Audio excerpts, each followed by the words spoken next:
পরিবহন শ্রমিকদের দীর্ঘদিনের বিভিন্ন দাবি দেওয়া নিয়ে পূর্ত দপ্তরের মুখ্য বাস্তুকারের কাছে ডেপুটেশন দিল all India road transport workers ফেডারেশনের যৌথ মঞ্চ। শুক্রবার সংগঠনের প্রতিনিধিরা স্মারকলিপি জমা দিয়ে শ্রমিকদের কর্মক্ষেত্রে বিভিন্ন সমস্যা, পরিকাঠামোগত উন্নয়ন এবং প্রয়োজনীয় সুযোগ সুবিধা নিশ্চিত করার দাবি জানান। পাশাপাশি শ্রমিকদের স্বার্থে উত্থাপিত দাবিগুলি দ্রুত বিবেচনা করে কার্যকর পদক্ষেপ নেওয়ার জন্য সংশ্লিষ্ট দপ্তরের কাছে আবেদন জানান সংগঠনের নেতৃত্বরা।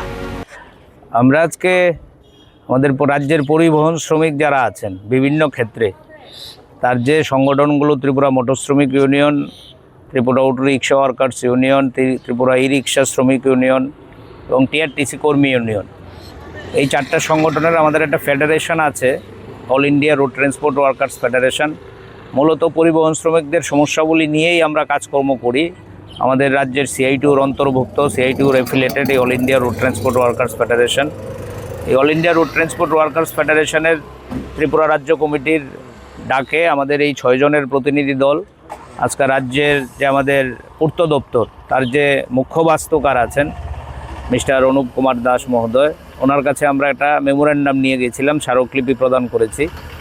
আপনারা সাংবাদিক বন্ধুরা যারা আমাদের কথা নিতে এসছেন, আপনারা জানেন যে আমাদের গোটা রাজ্যে রাস্তাঘাটগুলোর কি বেহাল দশা, মানুষের চলাফেরা করা দায়।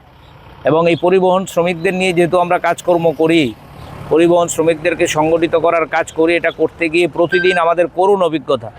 পরিবহন শ্রমিকরা বলছে গাড়ি চালাতে গিয়ে তাদের একদিকে যেমন গাড়ি নষ্টের ঝুঁকি হচ্ছে, দুর্ঘটনার ঝুঁকির কবলে পড়ছে, তারা দুর্ঘটনাগ্রস্ত হচ্ছে এবং গাড়ি যন্ত্রাংশ ঘন ঘন পাল্টাতে হচ্ছে। একদিকে পেট্রোল ডিজেলের দাম আকাশ ছোঁয়া, সিএনজির দাম আকাশ ছোঁয়া, যন্ত্রাংশের দাম আকাশ ছোঁয়া, উল্টো এই রাস্তায় গাড়ি চালিয়ে গাড়ি নষ্ট হয়ে যাচ্ছে। এবং আপনারা লক্ষ্য করবেন এই যে খোয়াই রাস্তা, আগরতলা খোয়াই, আমি দু একটা উদাহরণ দিয়ে বলছি, খোয়াই টু কমলপুর, এদিকে চম্পকনগর, আপনি শ্রমিকদের দাবি কতটা গুরুত্ব পায় এখন নজর প্রশাসনের পরবর্তী সিদ্ধান্তের দিকে।